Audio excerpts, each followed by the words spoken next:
You're listening to the Spark Radio Network, internet radio like you've never heard before. Innovation, creativity, and imagination are all said to begin with a spark. So fasten your seatbelt and take the ride of your life and listen for the spark. In these uncertain economic times, you've got to do whatever you can to save money. One of our biggest expenses can be our cars, especially when unexpected repair bills hit. Not anymore. If you own a vehicle with less than 130,000 miles, is less than 12 years old, has a warranty about to expire, or even no warranty at all, you could stop paying for car repairs. Roadside assistance, towing, and rental coverage are all included. Don't wait for the next repair. Make one free call right now to see if you qualify. If your vehicle is less than 12 years old, has less than 130,000 miles, even if it's out of warranty, paying for car repairs can become a thing of the past. Call us right now and get your car protected before your next repair bill hits. Get protection and no more repair bills. Call 800-696-1030. Again, 800-696-1030. That's 800-696-1030. 800-696-1030. Joe had huge problems with the IRS. I knew it was coming. I hadn't filed taxes since 1990. All the IRS letters coming in added up to a nightmare. It got up to like $68,000. My heart started beating fast. It's like, there's no way, man. I mean, I ain't going to be able to do this. Then they stopped his paycheck. So that's when I started making phone calls and found U.S. Tax Shield. U.S. Tax Shield went to work immediately. They just took the bull by the horns. What blew my mind is he called the IRS right then and there. So why is U.S. Tax Shield A+ rated with the Better Business Bureau? Joe knows. They saved me a ridiculous amount of money. If you owe more than $10,000 to the IRS or state, choose the company Joe chose, U.S. Tax Shield. It was the best decision I made. U.S. Tax Shield is the way to go. Life is good. Thank you, Lord. Call 800-471-3287. U.S. Tax Shield. Boo-rah. Yes. 800-471-3287. 800-471-3287. The internet will never be the same. You're listening to K98Talk.com. Whoa! Good God, y'all. What is it good for? Absolutely. Get set again. We will keep this promise to the American people. If you like your doctor, you will be able to keep your doctor, period. If you like your health care plan, you will be able to keep your health care plan, period. This is the most transparent administration in history. Not even a smidgen of corruption. Fact is, we had 4 dead Americans. What difference at this point does it make? If you got a business, you didn't build that. Oh, welcome to the face. Welcome to the face of the new democracy. Don't expect just to admit a mistake. We're paying off election. Keep on doing what you do, Rick. You're my favorite host. It's time to hear the truth about America's biggest challenges. You're listening to America Off the Rails with your host, Rick Robinson. All right, folks. Well, this is America Off the Rails. I'm your host, Rick Robinson. Welcome to the Better Late Than Never Roundhouse edition, the post-debate special. I'd like to give a special shout-out to the folks at Skype. Some pencil-necked geek at Skype decided that he needed to make some changes. I don't know if it was to justify his job or what it was, but we've been spending the last half hour trying to sort out the mess that you made. Thanks, Skippy. Remind me to not ever. I don't know. At this point, I'd like Corky better. Yeah. And let me add Staples cheap pads to the list of late night office supply and radio rants. I just tried to rip off 3 pages of notes, and I could have used an origami expert. I got little pieces of paper everywhere. And I'm the only one in a good mood. Oh, my God. Skype worked just fine. My notes are all on my phone. But we got the emergency repairs done. There you go. Hey, the good news is we're finally here. Okay, so we know how I am, and we know how JD is. Stacy says she's in a great mood, so I'll let her start off. What were your first impressions of the night? I honestly have to say it was not what I expected. Yes. Yeah, it sucked. Oh, I didn't think it sucked. Ugh. Ugh. Sorry, I don't enjoy a cage match. No, that's what I was looking for. I thought the questions would be... No, go ahead.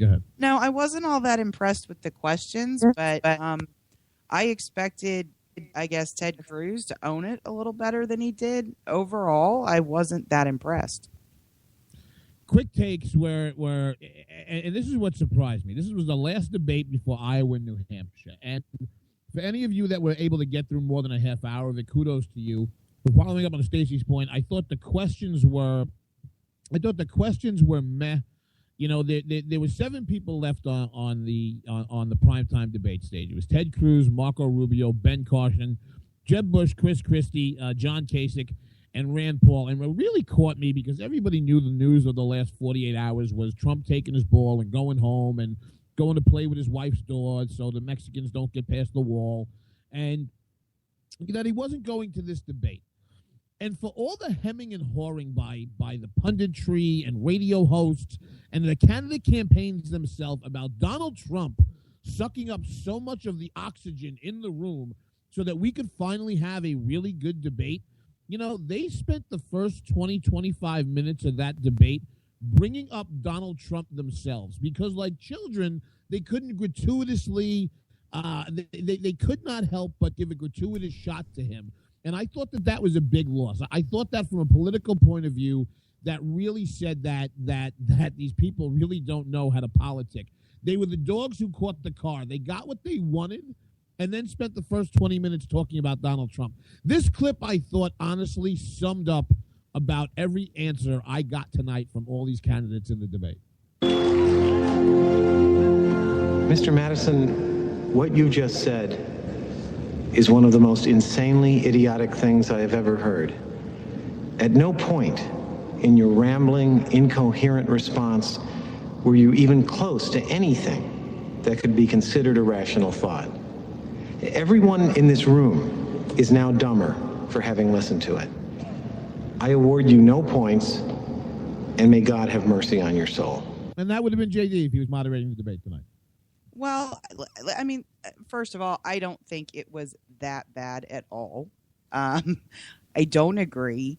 You know, I think Marco, first of all, when you're at the debate right before the Iowa caucus, you are speaking to an Iowa audience, number one. So, no, we're speaking to New Hampshire. Well, you're also speaking to New Hampshire, but you're speaking to those early states, okay? Now, when you said the first 20, 25 minutes, some candidates actually studiously avoided mentioning him. Some of the moderators asked about him specifically. Ted Cruz made a production out of him, which kind of turned me off early. He kind of made a joke out of it, which was kind of funny. I have a note here. I have a note here. It says, as of 9:30, Cruz had nothing but bad moments. I agree with that. Yeah, I mean, I think he did a couple things that fell a little flat, and when he started to argue with Chris Wallace about the debate rules, just stop that. Okay, this isn't your high school debate team. And everybody, I thought for the most part, early on, the speaking was divided up pretty equally. I think it got kind of unequal towards the end. You know, once again, Ben Carson did himself no favors. He probably, I would say, just without the in-depth analysis, he got the least speaking time. When he did speak, though, I mean, he did have a couple of good answers. It's just he can't put any energy around them. Like, if we were still reading candidate comments in the newspaper, Ben Carson could very well win this election because he's pretty plain spoken and very thougtle. So if we still read what they said, but we're not in that. Can I give you my take on Carson? Because let me tell you, the one thing that I've discovered is an insomniac. On the nights I can't sleep, I'm going to play him on a loop. I'll be out in about 30 seconds. Just saying. Yeah. And here's the thing with Carson, and this is why I yes and no on what you were saying about him. He fell asleep waiting to get called on 3/4 of the way through the debate. And he was asked a question on immigration.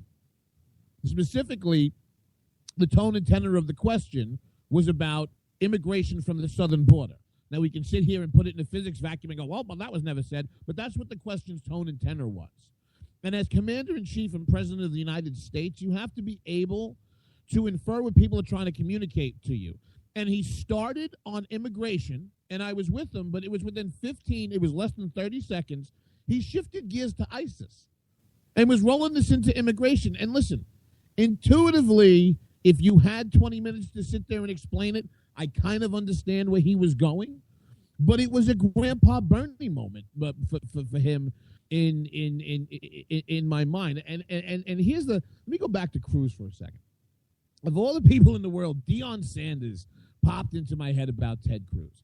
And what Deion Sanders had said about 2 weeks ago when the Panthers, I forget who the Panthers were playing the state. No, I forget who the Panthers were playing. They were up 31-0 at half. And they come back, and they ended up winning the game 31-28. And in the postgame, Deion said the Panthers needed that game and needed that experience because what they hadn't learned up to that point was to, quote, how to put a gnat away with a sledgehammer. And tonight, if you're going to buy into the polling and you're going to buy into the word on the ground about the size of Cruz's ground game, with an absent Donald Trump, who in my mind made a political mistake by not going to this debate, Cruz had that opportunity to put Iowa away. And to go back to Stacey's point about his ticky-tacking about the debate rules and interrupting in a Rand Paul-style way, I don't think he did that tonight. And what I walked away from this debate thinking, I don't think Ted Cruz damaged himself, but I think Cruz had an opportunity to put Iowa away and didn't. And I walked away from this saying to myself, I wonder if the lion's share of people who were going to be swayed tonight, who were formal Donald Trump supporters, I thought by the performances, I thought the two best candidates positioned to grab those as of tonight's debate through their performances were Marco Rubio and Chris Christie. So do I. But the more Chris Christie talks, the more I would like to see him be like Attorney General, not President. Well, no, look, Christie is interesting because he captures that vein. I want to go back to I want to go back to our perennial stay out the bushes. First of all, this guy is such a jerk off. I have written down, I have comments next to all the candidates' names on top of the specific notes I took as to what they were speaking about. Do you know I literally have down next to Jeb Bush, this is what I have, angry and cocaine. This is what I have written next to Jeb Bush. Because he seemed like he was blown out of his shoes tonight. And I honestly think, I want to give an homage to Mr. Ed Norton. Jeb Bush should change his campaign website to eatabullet.com. And for those of you who say I mumble in my New York accent, that's eatabullet.com. That means go back to the green room, rack it, and crack it. I listened to him speak, and this is where I came out on Bush. Bush campaigns, I think, as if he is playing President of the United States, Walter Mitty type in his mind, and is just waiting for the rest of the rubes who vote to catch up and realize we're supposed to put him in the office that he's playing at every day. Well, the thing that I will say is the one question I did like that they asked Bush, because I find this odd. I don't understand the strategy behind it at all. When you are as low in the polls as Jeb Bush is, why are you spending and why is your PAC spending all this money attacking Marco Rubio? And he ducked that question when he was asked. I know. And to me, number one, it causes a lot of dissension within the primary. Number two, what is the objective there? I mean, if you want to take something, you got to take it from the guy who currently has the most marbles. It's pissy, petulant politics. Oh, when you see that thing where he's like the farm guy that's pointing that ad, I hate that ad. But here's the whole thing with Jeb, and Jeb's out there, and he's so angry, and he's going, and here's me. Oh. I'm glad we were talking about this detestable ass bag, because for a debate, like I said, and again, I think Stacey has me wrong. I wasn't looking for a cage match. I actually, contrary to that, I honestly thought that their answers lacked some real specifics that I saw in earlier debates. One of the only real solid specific answers I saw that I wish other people would pick up on, where Ted Cruz didn't miss a beat, and didn't sidestep when they asked him for a specific policy prescription after repealing Obamacare. And I'm going to go back later to those 3 points that he hit. But Jeb Bush did provide the only, to my mind, comedy of the evening. You remember when they had the YouTube woman, the Mexican broad that went in the army and became a citizen, and now she's thinking about moving back to Mexico? Yeah, good luck with that. You know what I'm talking about? Dulce Candy with all her nonsense. So, I come to this country, and then I joined U.S. military, and then I opened my own business, and now you see her in the video. She's well-dressed. She's a good-looking broad. She is not going back to Chihuahua province where they're putting heads on pikes every night. So it's a ruse. However, the Jeb did give us, the Jeb baby, that he gave us one of the only funny points of the debate I have written down here.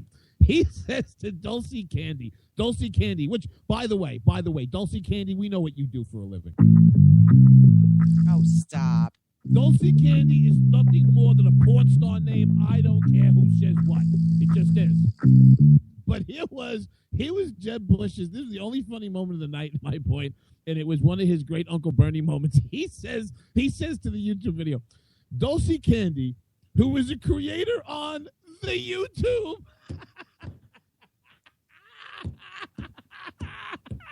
he called it the YouTube. I swear to God. Rewind the tape. He called it the YouTube. You know, when old people talk about things they've never used and don't understand. Oh, on the Apple. On the Apple. You think the Apple. You press the buttons on the Apple there from the Steve Jobs. Oh, my God. I missed that. I honestly missed that. Oh, I was dying for anything. But let me go back to what I thought was one of the few real good policy prescriptions. And before we do that, I want to put my 2 cents in on Rand Paul, who I was a big supporter of before he launched his campaign. He's an angry little douche. He just is. He was less angry tonight than he had been, though. He doesn't talk about himself enough. He's ripping other people. But I want to go back. And again, some of the questions tonight on that panel I thought were a little gotcha. But you're going to get that with Chris Wallace. Chris Wallace gave Cruz a question about his repeal of Obamacare. And what Cruz did, he rolled that in and spoke about what he titled healthcare reform. And he said the 3 things he would do immediately after getting rid of Obamacare to ensure that everybody had affordable access to healthcare was 1, make sure you could sell it across state lines. 2, expand the health savings accounts. And 3, delink health insurance from employment. Those are 3 very easy sound bites to get across. They make sense to people. Obamacare is a nightmare. Why is he the only person that is speaking this effectually about Obamacare? I honestly don't know. I mean, I think that is something that's pretty important to me as a conservative, in terms of turning back the clock on what is, a steamroller towards socialized medicine, which is a train wreck in and of itself. And we actually had, Joseph Levine on the show last week, and he was talking about, Americans asking him about Israel's program. He's like, you can't extend that to like 250 million people. That would be ridiculous. Well, yeah, we learned that you can't even extend it a little bit.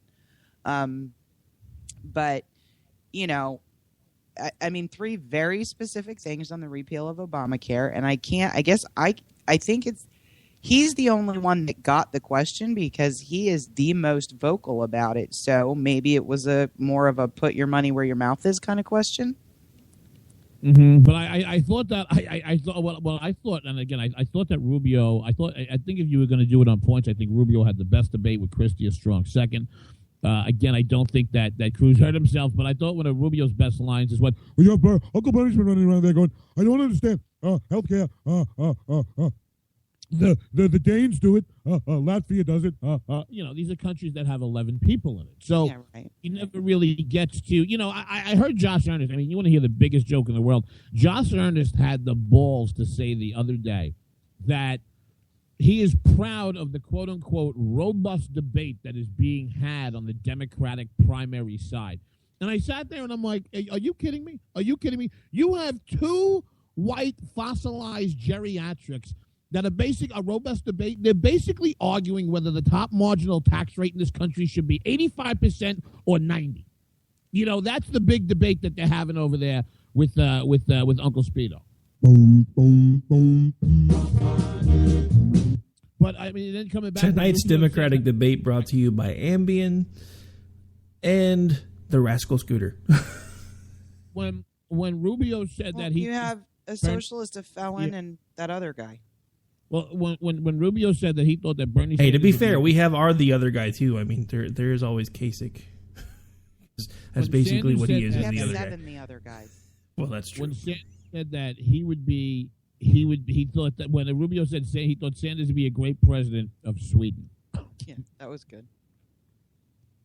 You know, interesting thing about Rubio, if you've been tracking the numbers since these last two debates, Cruz has actually been on a downswing and Rubio's kind of been on an upswing, which is interesting when you think about it because everybody keeps thinking that at some point they're going to start being able to chip away at the Donald Trump supporters, whoever they may be, and God rest your souls if you are, just saying.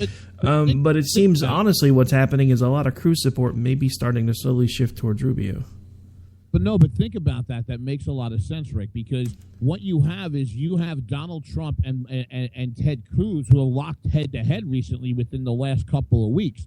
So Cruz had spent the whole campaign until locking up with Donald as Iowa got tight, really running a Bernie Sanders type above it all, not really getting that nasty about a campaign. But Trump has forced him into doing that. So, you know, it's Rubio right now is if he plays his cards right, can basically be the beneficiary at this point in time in the primary of, you know, while your enemies are in the process of destroying yourself, it's better to stand there and keep your mouth shut.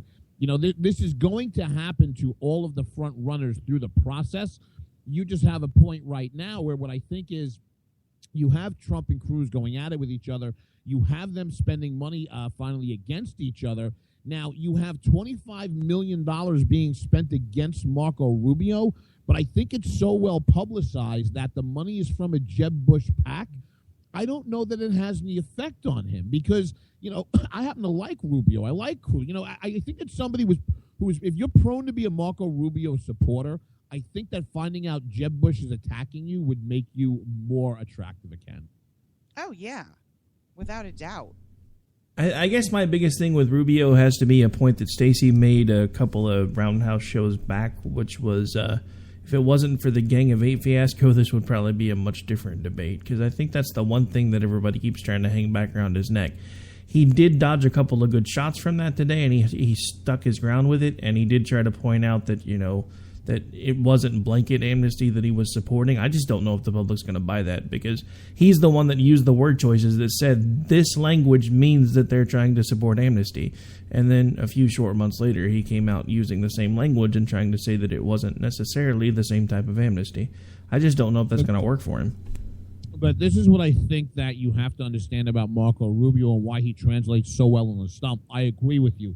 You know, I probably would have, and I haven't come out and endorsed any particular specific candidate, and I think that Rubio is somebody I may have done that for very early on in the process. My biggest sticking point was his walking as far down the plank as he did with that Gang of Eight bill. I mean, that disgusted me. You know, to my mind, when it was cool on the right to be ripping the hell out of Trump, you know, I had to sit here and be intellectually honest with myself and say, okay, I might not like this about Trump, but I like the way that he speaks to immigration.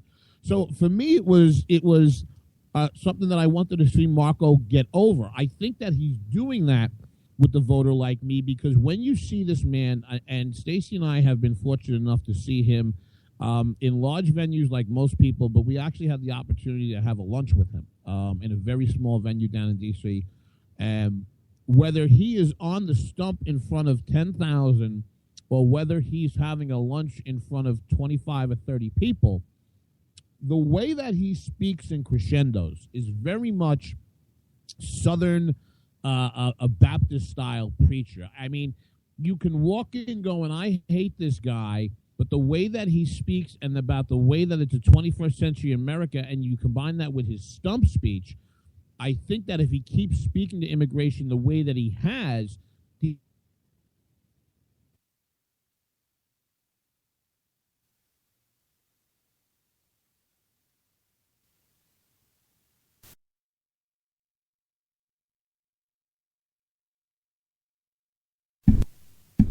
I think I maybe... I think we just lost JD. Says he's still there. Says he's still there. They're trying to get him back. Oh, yeah, there it goes. Now it's actually showing up on my screen that we're trying to call him back. All right, so anyway, well, we're trying to see if we can get... I just want to say this because I think Chris Christie hit the nail on the head. First of all, I'm tired of hearing about what you said about this during the debate on this bill on the Senate floor. This crap between Rubio and Cruz has got to stop. It's really that simple.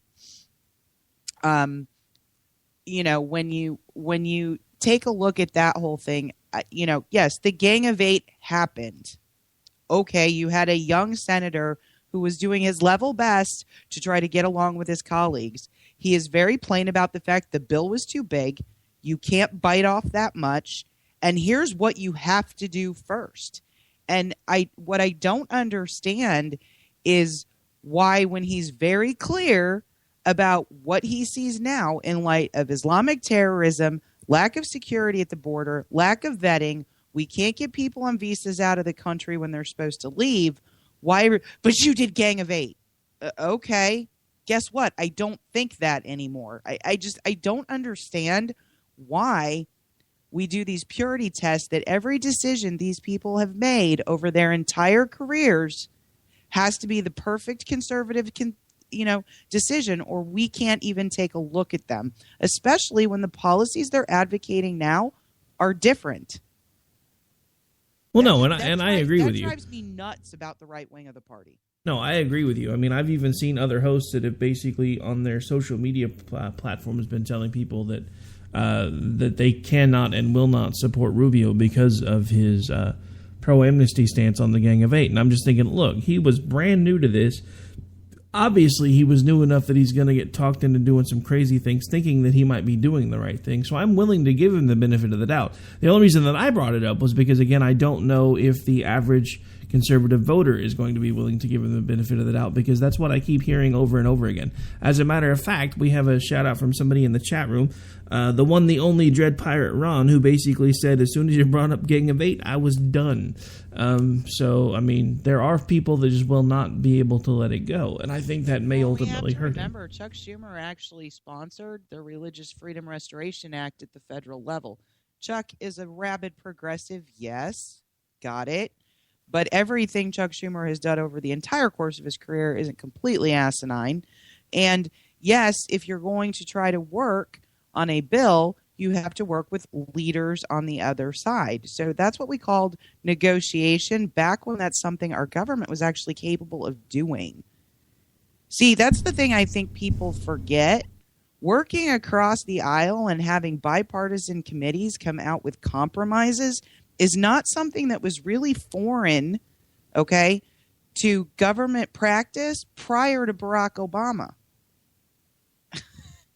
That's actually kind of how it worked. Well, yeah, I mean, you can even hear Reagan used to allude to the same type of thing back when he was in office and Tip O'Neill was running everything in the legislative branch. It would be like, from 9 to 5, we hated each other. 5:30, we were out having beers together. People would still figure out how to work together. We don't do that anymore. We haven't for a long time. Because the hard line Obama has put in the sand in moving in a very multicultural, socialist direction and he does not negotiate. So when you're talking about a president who just vetoes everything, and then you've got, an electorate that's saying no, you have the rise of the Tea Party, and we put all these people in Congress. Number one, don't be surprised that nothing you want gets done. He's going to veto it all. Okay, so yeah, we've got some real squishes in Congress that should probably be replaced. But the fact that Obama's agenda has still moved forward is not solely the fault of Congress. You got to put some blame on the guy who puts a big red veto on everything. Number one. And number two, this whole idea that our candidates have had the exact position we would like to have them given the environment today for their entire career, given the pace at which the world changes and some realities that have become very clear in the last 3 to 5 years in terms of national security. I just think that's a test, that nobody's going to pass ultimately. No, and I agree. And you're bringing that up reminds me of something. There was an odd article that I saw that started surfacing probably about a week to 10 days ago. And it talked about things that an 18-year-old Ted Cruz once said were his adult ambitions in life. And I believe one of them was to become an adult film star. And everybody's like, how could he be conservative when he said that when he was 18? Okay, I'm going to speak out of turn for just a second here, but I was an 18-year-old guy once too. We all wanted to be porn stars at that age. Can I just be honest for a second? None of just a second, because I'm kind of grossed out. I'm not sure I wanted to know what 18-year-old boys were thinking when I was 18. Now I'm scared. Yeah, well, you're welcome. All right. But yeah, no, and that's what I'm saying about these purity tests. And do you know why Donald holds on to his lead? Because his supporters don't give him any purity tests. He could change from what he said yesterday in 3 days and say something different. They'll be like, okay. I think at some point we have just got to relax a little bit and understand, I've changed my mind about certain policy things over the last 3 to 5 years. Why would I expect somebody who actually lives in the Senate, reviews things like intelligence reports, sees a bunch of things that I don't see, why would I expect that maybe he's not going to change his position? That would be stupid. Yeah, I guess that's one of the things that's always driven me nuts, because everybody always says that people can change, except our politicians, apparently, because they can't ever change their mind on anything, or they're immediately branded traitors. I never really have understood the concept. It's like we expect our politicians to be completely stoic, unyielding, have one point of view, and it better match 100% with ours, or we're not going to consider them loyal to our belief system.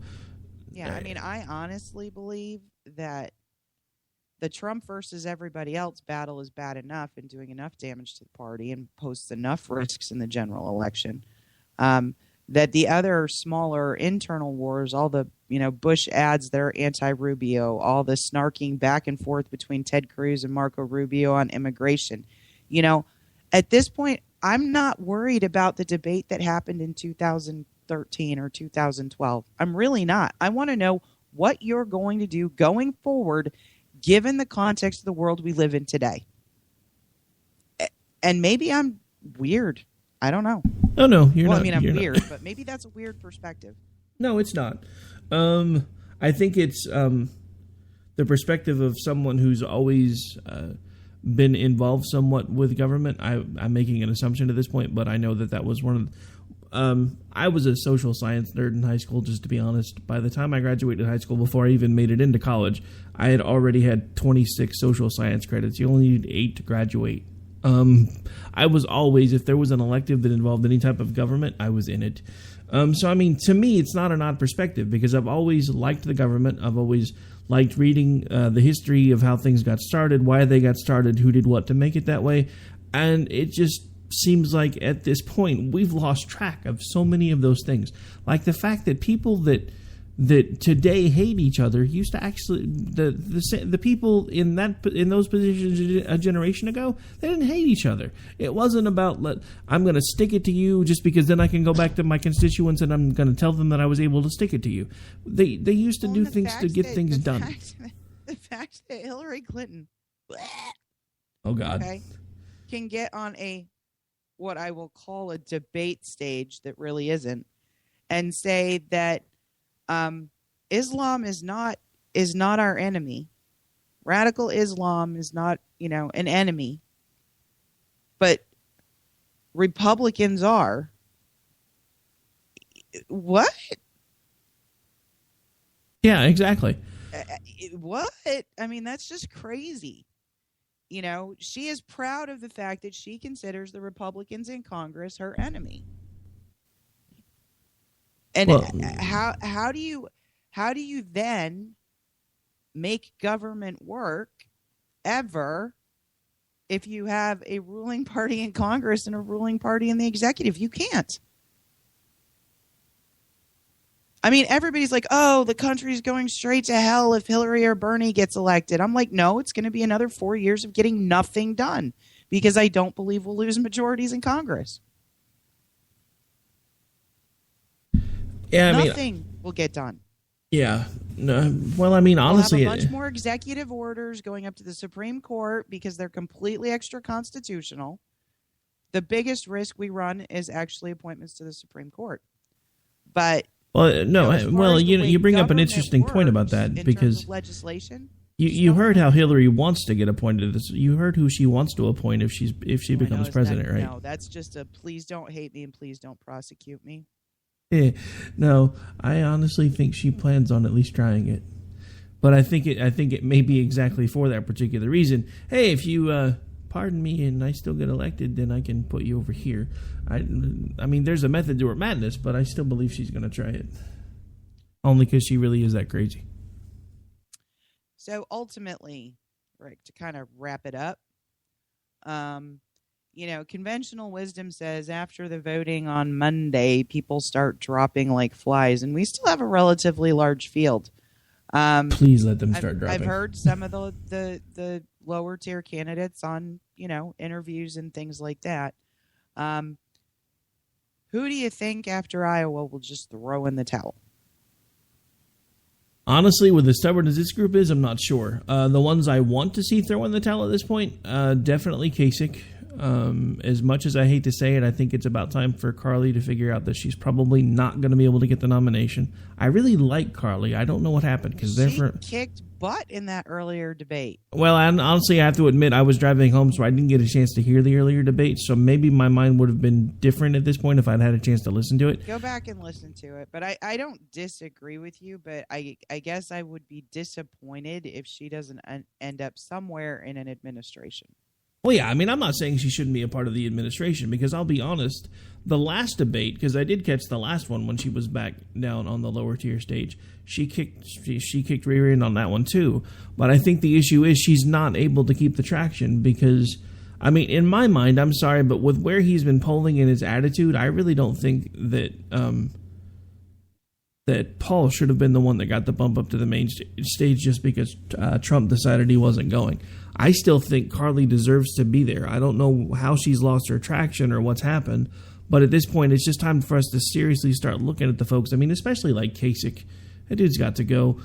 Carson, I'm sorry, you made a good run. Your campaign's been crumbling from the inside. Kasich is getting a lot of endorsements in New Hampshire and other places. I mean, it's hard to look. You and I can say, yeah, but yeah, I mean, look. I don't know that. No offense to anyone living in New Hampshire, but just because he may win your state doesn't necessarily mean he's going to win anywhere else. Diane's going to kill you? Yeah, well. Yeah. We're not scared of Diane much. I never said I wasn't scared of Diane. I'm smart enough to be scared of most of the women that I know. There you go. That's why we like you, Rick. I don't disagree. Like, when I hear Kasich talk, I just start tearing out my hair.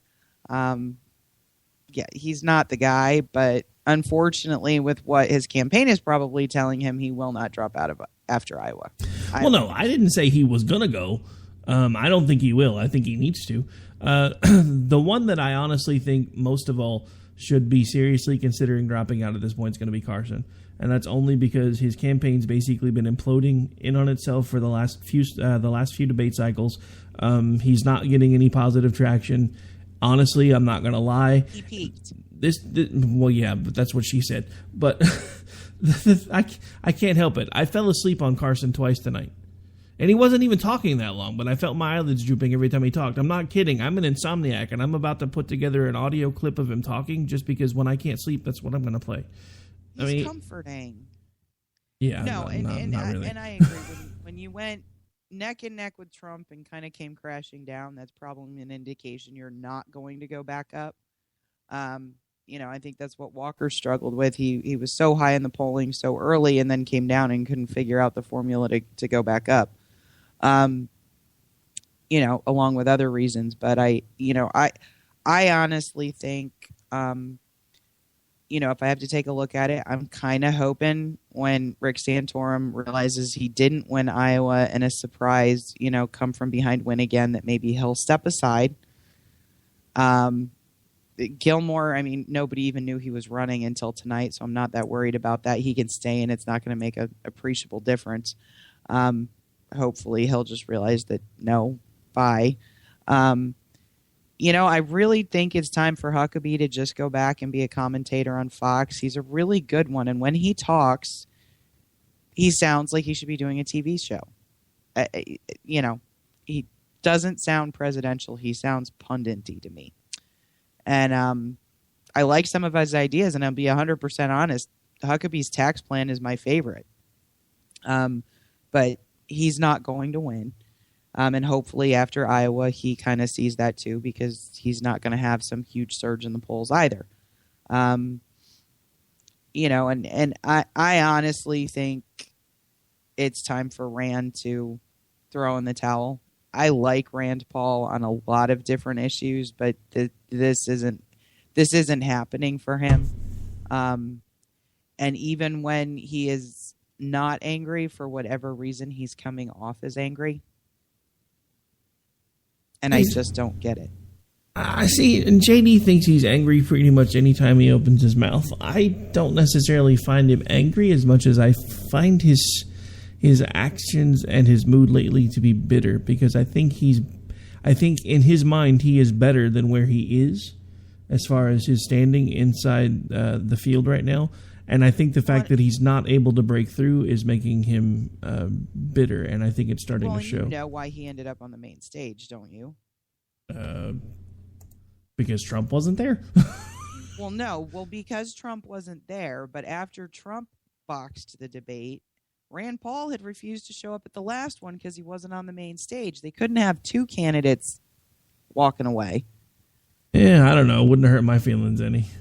I know it wouldn't hurt your feelings any, but from an optics perspective, I think that's probably why he got bumped up. That's just my own personal opinion. And yeah, but let me tell you why I wouldn't have. What I see is because I watched Rand Paul's announce, right? His announce was positive. It was uplifting. His wife was there. It was you left his speech feeling very, very good. And since then, and since the fisticuffs with Trump and this sort of thing, he has just turned, and I don't view him as angry. I prefer to use the word peevish. He's just kind of snotty. Yeah, I don't know. Here's the reason why I disagree with the.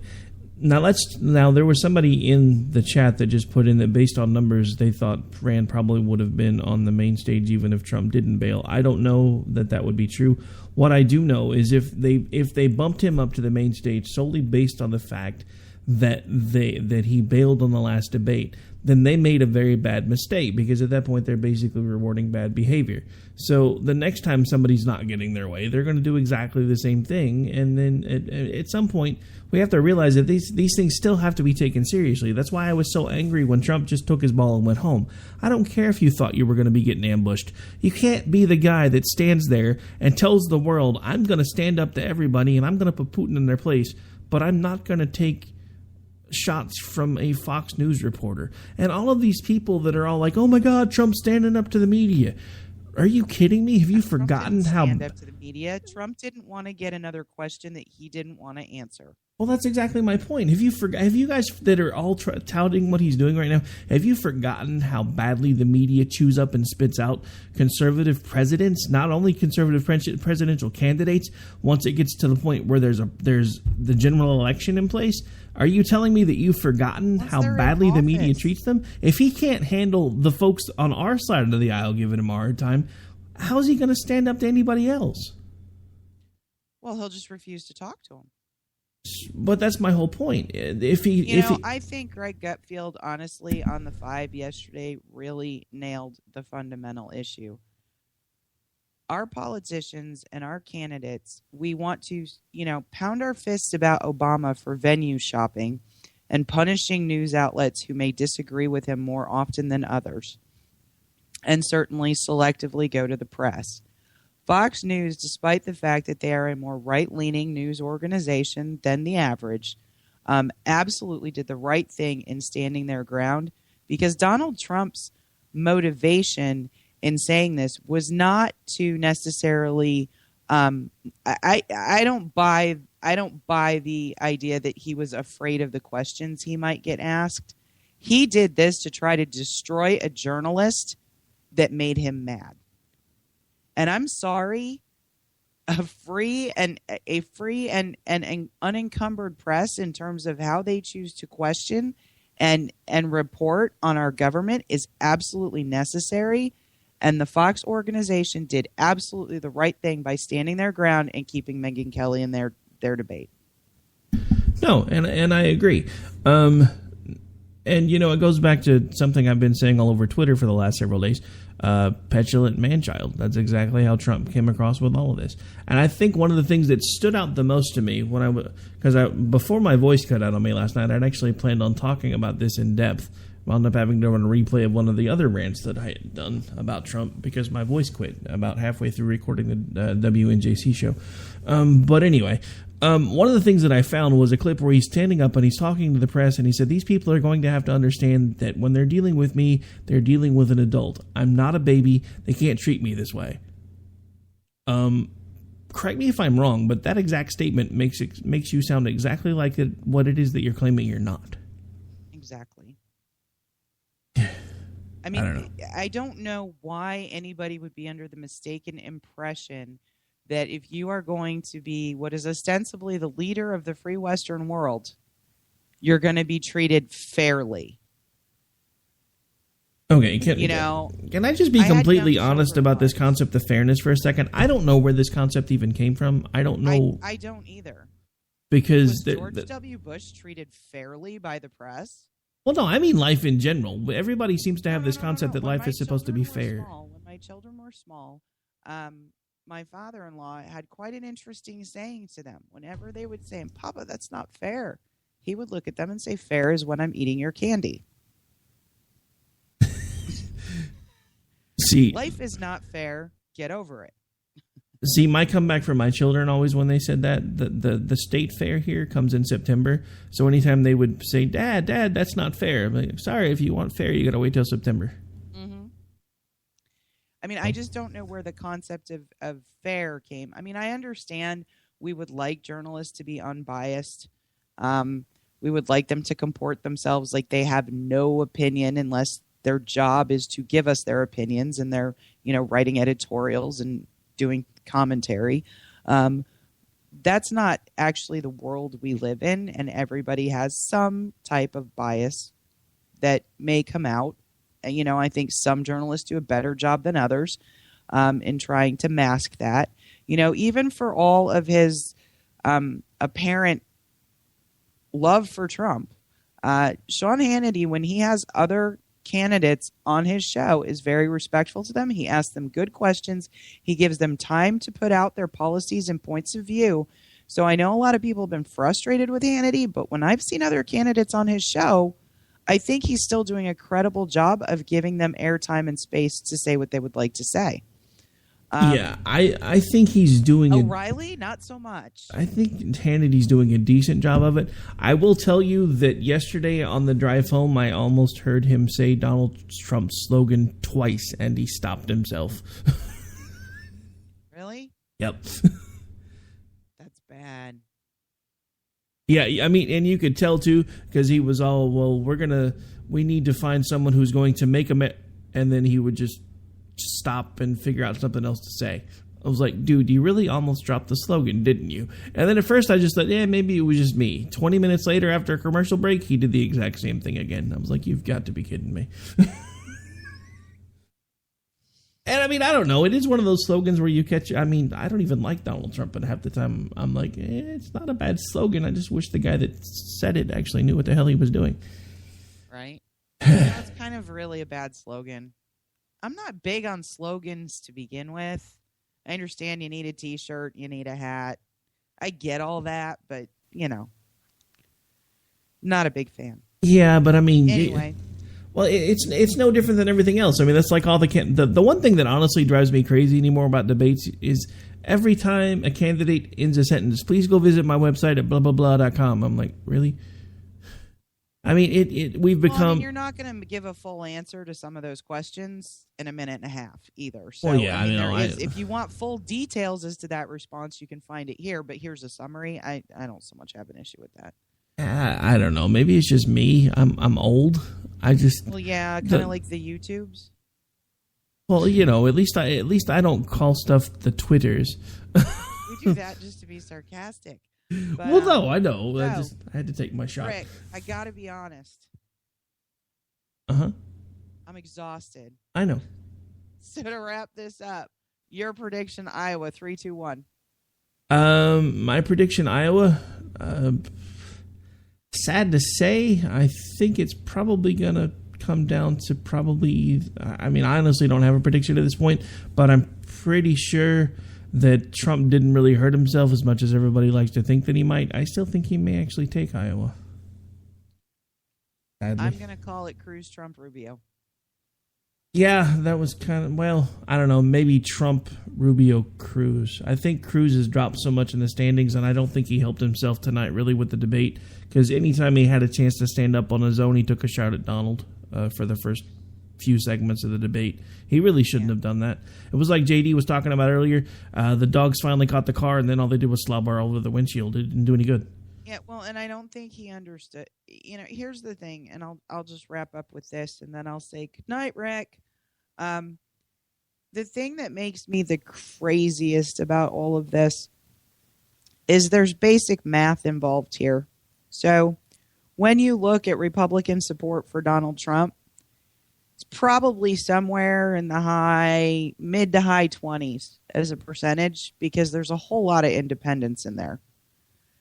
And that's not a majority. And people are really confused because of the big field. They're thinking that's a majority. So like nobody was going to watch the debate tonight because Donald wasn't on it. No, 70% of Republicans are still looking at other people. And oh, by the way, those folks in Iowa, 40% of them, somewhere between 30 and 40% of them, don't make up their mind until the day they go to vote. So this kind of overwhelming that we have a front runner and a majority candidate in a normal election year with a, shall we say, normal sized field, this would be a very, very different race, and there would be no clear front runner. And if he was going to be able to build the coalition that everybody is telling you that he has the ability to build, who is a Trump supporter, with all of the $300 million in free media he has gotten, it should already be built. Exactly. And like I said, I could be completely wrong, but the one thing that keeps running through my head is even you mentioned that the majority of the folks are how many people in Iowa again, and how many actually even bother to participate in the caucus? So, well, no, what it is, there's 3 million residents in Iowa, roughly 500,000 total Democrats and Republicans participate in the caucuses. That's total for both parties. And of those, a record number in Iowa would be 170,000, and they're projecting about 130. Yeah. So, the reason I brought that up is I have a feeling that, unfortunately, as much as I don't want to say this, a lot of the folks that are going to make the effort have probably been the same ones that have bought into the Trump train, as much as I really wish they hadn't. And I hope I'm wrong. I'm just going to be honest, but I still have a sneaking suspicion he may win Iowa. When you get to like Nevada, because they're closed primaries there, you have to be registered in a party. Like only 7% of the population votes. Yeah, Oklahoma's the same way. Closed primary, very low turnout. Usually fully red, but still really not much turnout to speak of because there's closed primary. I have to register as a Republican, or I cannot vote in the Republican primary. If it were up to me, I would be. I'm glad I don't live in one of those states. If it were up to me, I'd be registered as an independent, but then I couldn't do anything but vote in the general. Yeah, no, because this year, Rick, the primary is the most important election. Yes, it is. Well, thank you very much for hanging out with me when JD's internet went down. Sorry, guys. Verizon apparently went completely Kabuki in Long Island, New York, so he will not have internet access until sometime tomorrow. Wow, that's twice lately that's happened. That's twice, I know. I think, I keep telling him he's got to move to a better climate where maybe there's not 12 feet of snow on the wires and all that stuff, but, See, and I figured with me moving way out in the middle of nowhere, I'd be the one with the internet issues, and I really haven't had that meter to speak of. My internet provider actually ramps down the speed after 11 o'clock at night, and I haven't really had any issues, so. All right, well, folks, I live in the sticks, too. We are going to go ahead and let Miss Stacy get out of here. We've got about 5 minutes worth of wrap up. We haven't taken a break, so I'm probably going to give a shout out to the few sponsors. For those of you hanging out in the chat room, thank you for hanging out with us late tonight, much later than usual. Again, this has been the America Off the Rails, the Roundhouse edition, the Better Late Than Never special, thanks to Skype and some pencil neck geek we're going to call Corky. Stop updating. I mean, come on. Why do they got to fix what ain't broken? It was working just fine. And now it's crazy. All right, so on the way out the door, folks, just want to give a shout out to a couple of quick sponsors. First of all, Mr. Slickery Trigger, thank you for hanging out in the chat room all night, folks. For those of you who may not know, he is the founder of Rebel Road Tactical. Look him up at rebelroadtactical.com. Also want to give a new shout out to our newest sponsor. That would be politibrick.org. You can look them up on Twitter and also on their website. They are running a 6 for $5 special right now. Get every single brick they offer for $5. They're really soft. You can throw them at your TV and it won't break. I wish I had one tonight because I would have been throwing one at Carson just to keep myself awake. Also, one last shout out to concealandcarry.net. If you're looking for ammunition, weaponry, or classes and training, make sure you visit their website. It's pretty easy to find. You put the word conceal, the letter in, the word carry.net at the end. As soon as it pulls up, you're going to see a map of the country. Click your state. It will tell you exactly where you need to go that's near you to find what you're looking for. All right, that is going to do it for this particular episode, folks. I am Rick Robinson. You've been listening to myself and Stacy Lennox. And for the first part of the show, Mr. JD, who has no internet. I'll be back with you hopefully live tomorrow night, God willing. Until then, put down the remote, get off the couch, and stay involved. Have a good night, folks. Screw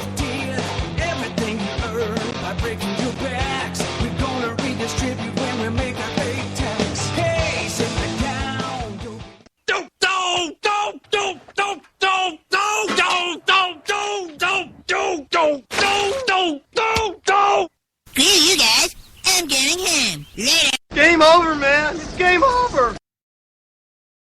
Healthy Man allows you to save up to $500 on Viagra. Why pay U.S. pharmacy prices of $15 per pill or more when you can get Viagra for less than $3 a pill? Call today and get 40 Viagra pills for only $99. This can cost as much as $600 at your local pharmacy. You can't afford not to call us. If you want Viagra at the lowest prices, never pay $15 a pill pharmacy prices again. Get Viagra for less than $3 a pill. Call 1-800-516-7602 today and save up to $500 and get 40 pills for just $99. Healthy Man is fast, easy, and affordable. Operators are waiting at 1-800-516-7602 to take your call right now. Call 1-800-516-7602. That's 1-800-516-7602. Again, 1-800-516-7602. In these uncertain economic times, you've got to do whatever you can to save money. One of our biggest expenses can be our cars, especially when unexpected repair bills hit. Not anymore. If you own a vehicle with less than 130,000 miles, is less than 12 years old, has a warranty about to expire, or even no warranty at all, you could stop paying for car repairs. Roadside assistance, towing, and rental coverage are all included. Don't wait for the next repair. Make one free call right now to see if you qualify. If your vehicle is less than 12 years old, has less than 130,000 miles, even if it's out of warranty, paying for car repairs can become a thing of the past. Call us right now and get your car protected before your next repair bill hits. Get protection and no more repair bills. Call 800-696-1030. Again, 800-696-1030. That's 800-696-1030. 800-696-1030. Joe